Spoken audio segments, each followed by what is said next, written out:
Hey skaters, Nate from Eskate Hub here. I hope your lockdown hasn't been too lonely and boring. I mean, I've been trying to make the best of a bad situation and stay grateful for having that little bit of extra time to work on some projects that I've been wanting to do for a long time. One of which is build my very own DIY electric skateboard. Now, because this is my very first step into the DIY e-skate scene, I decided to buy the Build Kit Board DIY electric skateboard kit. Now, some might argue that this is not true DIY, but I would argue that this is the perfect way to learn how to build an electric skateboard, especially if you've never done anything like this before, like me. One of the biggest challenges of DIY e-skate is doing all of the research and trying to figure out which components to buy and making sure that they all fit together. And that's one of the best things about the BKB DIY electric skateboard kit. It's already done all of the research for you, and all you have to do is build it. While building this electric skateboard, I learned a lot about DIY e-skate. Now I've got a really strong foundation to build off in both knowledge and an electric skateboard to tinker with. So this video is going to be a tutorial on how to build the BKB electric skateboard kit. I do have another video which is my review of the BKB electric skateboard, which goes through tests on the range, the top speed, the hill climbing ability, and everything else you need to know about this electric skateboard. So after this video, you can go over there and check it out, or you can go and check out the review, decide that you want to buy it, and then come back here and learn how to put it together. We will be moving pretty fast in this video because there is a lot to get through, so be ready to pause and rewind as you need, and ask any questions that you have in the comments below, and I will answer them for you. Awesome, let's get straight into building this thing. So here are all of the components you get with the Build Kit Board's dual motor DIY electric skateboard kit. It's a lot of stuff, some of which you might not have any idea what it is, but trust me, it's all pretty easy once you get your head around it, and we'll go through it all step by step together. So it's a 31-inch Tato deck made from maple with a wide 9.5-inch width, a concave shape, and a kicktail, which makes it a very stiff and stable board. The enclosure is 4mm thick plastic with a glossy black finish, and it has a foam lining on each side of the enclosure. You get all the truck hardware disassembled, including the hangers, base plates, risers, and bearings, 97mm 78A red polyurethane wheels, two 6354 motors with adjustable motor mounts, two 40T wheel pulleys and motor pulleys, 12mm belts, a 10S 3P 9 amp hour battery running Samsung 30Q cells, a dual electronic speed controller or the ESC, a board charger, all the nuts and bolts for the motors, trucks, and enclosure, all the tools you'll need to assemble the DIY kit, which is a nice touch. You get some hexagonal grip tape pieces with a nifty little spacer, and of course some BKB stickers. And that's pretty much everything you get in the kit. And obviously you get a remote control, which is a flip sky remote with a matte black finish which feels great in the hand. Before we get started building the electric skateboard, let's take a quick look at what the specs are like. The BKB dual motor electric skateboard kit has a range of 20 miles or 32 kilometers and a top speed of 28 miles per hour or 45 kilometers an hour. Now, I have also done a full ride test and review of the BKB dual motor electric skateboard, so go check that out after this video. The link is in the description.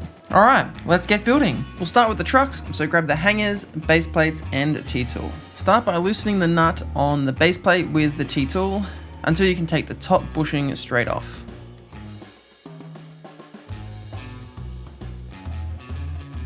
Now we'll grab one of the hangers, and now what you want to do is you want to place the bottom of the hanger into the little socket at the bottom of the base plate, and the pin of the base plate through the little hole on the hanger. Now it's really important to make sure that the BKB logo is pointing out and away from the base plate. You're gonna have to give it a real good squeeze to get it all the way on and in there. Then grab the bushing that you took off earlier, place it over the pin on the truck, put the nut back on, and tighten up with the T-tool. I recommend tightening this nut as much as you can here, because once it's on the board and you're standing on it, you'll still feel a little bit of turn. Now go ahead and do the exact same thing with the other truck.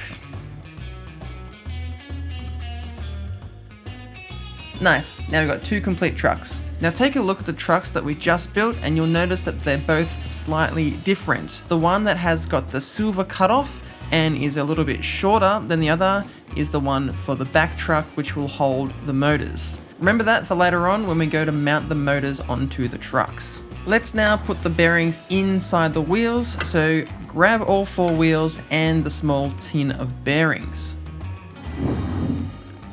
So grab one wheel and grab a bearing and take a look at the bearing. One side you can see a little silicone ring with the bearings and the other side is sealed. Place the bearing with the sealed side facing out into the wheel.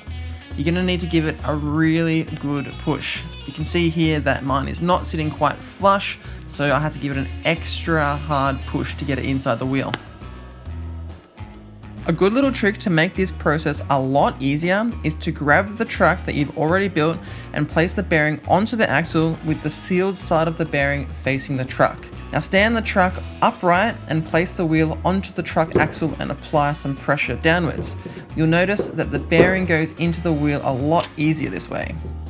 And now place another bearing onto the axle with the sealed side of the bearing facing the truck and also add a spacer.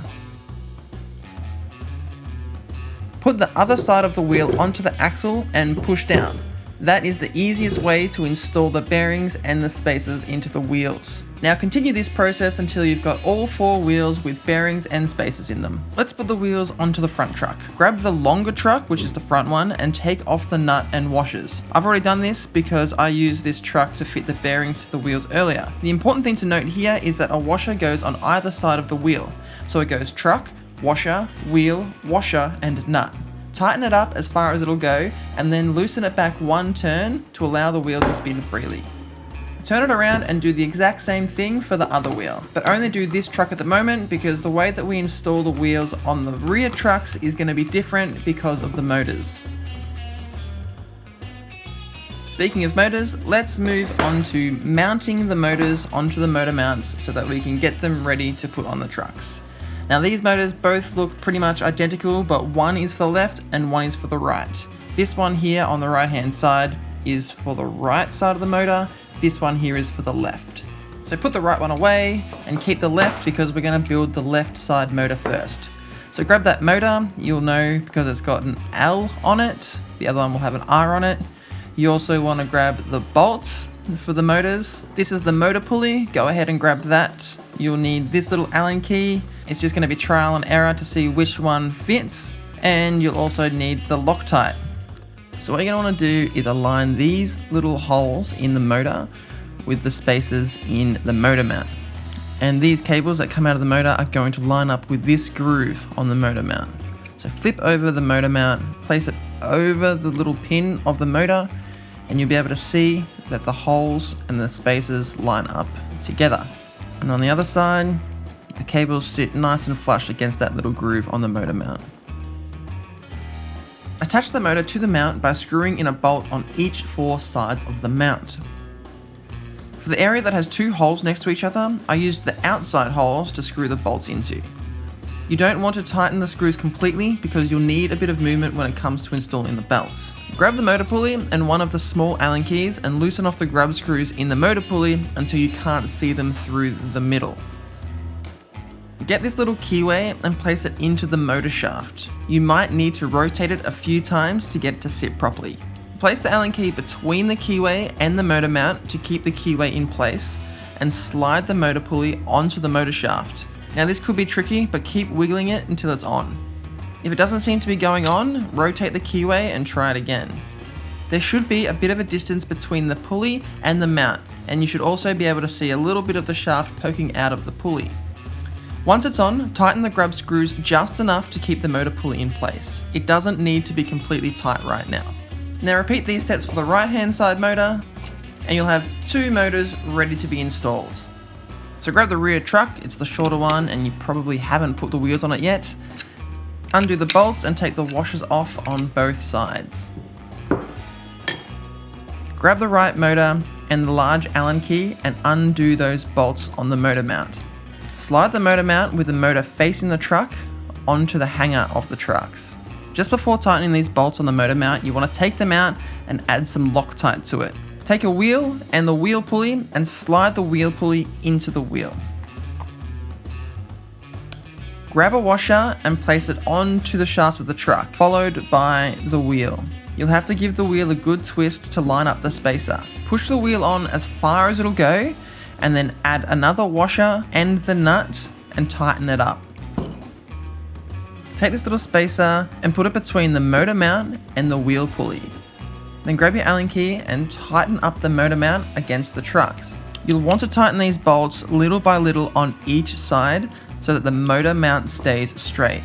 You can go ahead and tighten the bolts on the motor mount to the truck as far as they can go. They won't be moving anytime soon. Now take the wheel off again because we're going to install the belt. To do this, grab the belt and place it over the truck shaft and the motor pulley. I used the other wheel pulley that didn't have a wheel on it because I found it a lot easier to manage the belt. Align the belt over the wheel pulley and the motor pulley. Then you want to pull the motor towards the back of the motor mount to create some tension on the belt. Now be careful here because you don't want the belt to be too tight, but you also don't want it to be too loose. I recommend about 2 to 3 millimeters of give in the belt. When you're happy with the belt tension, tighten up all 4 of these screws on the motor mount so that the motor doesn't move and the tension of the belt is locked in place. With a little bit of wiggling and force, remove the wheel pulley from the shaft. Now that we have the positioning all set, we're going to add Loctite to all of the screws on the motor. Now grab that Loctite and snap off the end by twisting it a little bit. You're going to unscrew the bolts from the motor mount 1 bolt at a time so that the motor stays in the same position. Add some Loctite to the end of the bolts and screw the bolt back in. Do it up quite tight so that the motor doesn't move, then continue around until you do all of the bolts. Take the grub screws out of the motor pulley, add some Loctite, and then screw them back in. This is a tricky one because you need to hold on to the motor pulley so that it doesn't move. You can make these really tight now, but be careful not to strip the screw. And make sure you do it for both grub screws on either side of the motor pulley. Okay, time to put the wheel on for the last time. So make sure you got a washer on the truck axle, grab the belt and put it over the motor pulley, and then grab the wheel pulley and slide it on and fit the belt over the wheel pulley. Twist that wheel pulley until the belt is all the way on and is lined up with the motor pulley. Grab the wheel and slide it onto the wheel pulley. Add the washer and the nut, tighten it completely, then loosen it off 1 turn back so that there isn't too much resistance against the motor. Now repeat for the other motor by adding Loctite to all of the screws, fitting the belt, putting on the wheel and tightening it all up. Now we've completed the entire motor system and we're ready to move on to the ESC and battery. Now let's get these trucks installed onto the deck. So grab the deck and you'll see that there are pre-drilled holes for where the trucks will be attached. When putting the trucks on, make sure that the BKB logos are facing out, away from the inside of the board. You'll also need the riser pads, an Allen key, the spanner, and the truck nuts and bolts. Place the riser over the corresponding holes and insert the bolts. I found it was easiest to place 2 bolts than slide the trucks on them so that the trucks had something to sit on. This made it easier to add the last 2 bolts. Finally, add the nuts and tighten them completely. Hold the nut in place with the spanner and use the Allen key on the other side to tighten the bolts. Tighten each bolt bit by bit so that the trucks stay straight. Awesome, looking good so far. When installing the rear trucks, you'll want to make sure that these cables running from the motor bend back towards the inside of the deck. Repeat the exact same process for the rear trucks as you did on the front trucks. The only difference here is that some of the bolts are going to be a little bit hard to reach. You can check the stiffness of the trucks. You can see that here mine are way too loose, so I'm going to tighten them up all the way they can go. It's always recommended to start out with really tight trucks and loosen them off as you get more comfortable with the board. Alright, so let's move on to installing the battery into the enclosure. Grab the enclosure, these sticky Velcro strips, and the battery. Turn the battery over so that the label is facing down. Peel off one side of the strip, place it onto an outside edge of the battery. Then do the same for the other edge of the battery and make sure they're stuck down tight. Grab the enclosure and note that one side of the enclosure is sealed while the other has a little gap. You want to place the end that doesn't have the wires flush up against the side of the enclosure that is closed off, so that the cables from the battery are facing the open end of the enclosure. Take the strips off the adhesive Velcro and stick in the enclosure. Press down firmly so that the adhesive gets a nice hold on the enclosure. Now it's time to install the ESC. First, disconnect this cable, which is the on and off switch, and unscrew this little nut that is at the end of the switch. This cable here attached to the battery is the charging socket. You'll want to unscrew that nut and disconnect it from the battery so that you can take the nut off. So thread the charging socket through this hole of the enclosure. Take note of the nut. One side is a little bit curved and one side is flat. thread the flat side first over the cable of the charging port and screw it back on tight. Now you're going to want to grab the power button and thread it through the other hole on the other side of the enclosure. Push it in so it sits flush. Grab the nut, thread it over the cable and tighten up. Reconnect the cable from the charging port to the battery. This part is very important. Make sure that the power button is in the off position. When it's in the on position, the button is pressed in a little bit. When it's off, the button will sit flush. So make sure it's in the off position. Grab the ESC and make sure that these two sets of 3 thick cables are facing away from the battery. Turn the ESC over and take off the adhesive strips. Attach the ESC to the middle of the enclosure, between the battery and the open area of the enclosure. Reconnect the cable from the power switch back to the ESC and tuck the excess cables to the side. Plug the ESC into the battery, but before we do that, make sure that the power button is in the off position. Plug it in, beautiful. Tuck those excess cables down and out of the way. This here is the receiver for the remote control. Take the strip off the adhesive and stick to the outside of the enclosure. Press down gently to make sure that it is stuck. I also got this Bluetooth module, so you just plug it into the ESC like so and tuck it out of the way. Now we're going to connect the ESC to our motors. On the ESC there are 2 yellow connectors, and each motor has a yellow connector and a sensor cable. When connecting them, we need to cross the cables over so that when we turn the enclosure over, the cables are straight and untangled. When connecting the sensor cables, make sure they also cross over to the opposite sides of the ESC and plug them in. You can see here that if I was to turn the enclosure over like this, one of the sensor cables will cause everything to tangle. So make sure that the sensor cables follow the same line as its motor cable like so. Flip the enclosure over just to double check that none of the cables will be tangled. Hit the power button on the enclosure to turn on the board and turn on the remote. Hit the accelerator to ensure that the wheels are spinning in the right direction. They should be spinning away from the motors. Don't worry if they're spinning at different speeds, this is normal. Once you step on the board and apply some load, they will spin at the same time. Hold up.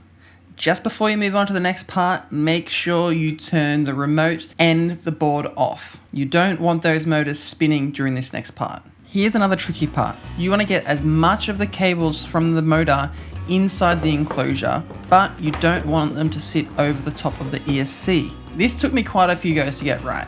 So basically what I did was stuff the cables into the enclosure and around the ESC. I placed the back part of the enclosure underneath the motors and lowered it down slowly. If the enclosure wasn't flush, I would lift the edge up a little bit, place my hand inside and move the cables out of the way. When you're happy with how the enclosure sits, grab the nuts and bolts for the enclosure. Thread the bolt through the top side of the deck, add a washer and add the nut, tightening up with your hand. And do this for all of the nuts and bolts around the enclosure. Loosely tighten all of the nuts and bolts one at a time, just enough so that the foam doesn't compress. Then come back around a second time and tighten up the nuts and bolts until the foam compresses a few millimeters. You don't want to over tighten these nuts because they will crack the enclosure. There will be a little bit of space between the washer and the enclosure because of the curvature of the enclosure. If you tighten the bolts as recommended, there will be a small gap between the enclosure and the deck at the front side of the enclosure. Now I was daring and tightened up each bolt a little more to reduce this gap, and luckily I didn't crack the enclosure. Just keep in mind that it's not waterproof, so I'd highly recommend you don't ride through any water. I'll probably add some extra foam here in the future to reduce the risk of getting any water or dirt into the enclosure. There's only one last thing to do, and that's the grip tape. Now's a good time to plug the charger in and juice it up while we work on the grip tape. The grip tape comes as a bunch of hexagonal stickers which you can place however you like. All you have to do is peel off the backing and stick down onto the deck. The kit comes with this handy spacer so you get nice and even spacing between the grip tape pieces. Make sure you plan ahead with your design because you don't actually get enough pieces to cover the entire deck. I chose to cover the entire nose and tail of the deck while keeping the middle clear. But you can get creative with the way you want your grip tape to look. Finally, grab a Stanley knife and slice the overhanging pieces of grip tape. It's oddly satisfying to cut the grip tape, and it ended up being much easier than I thought it was going to be.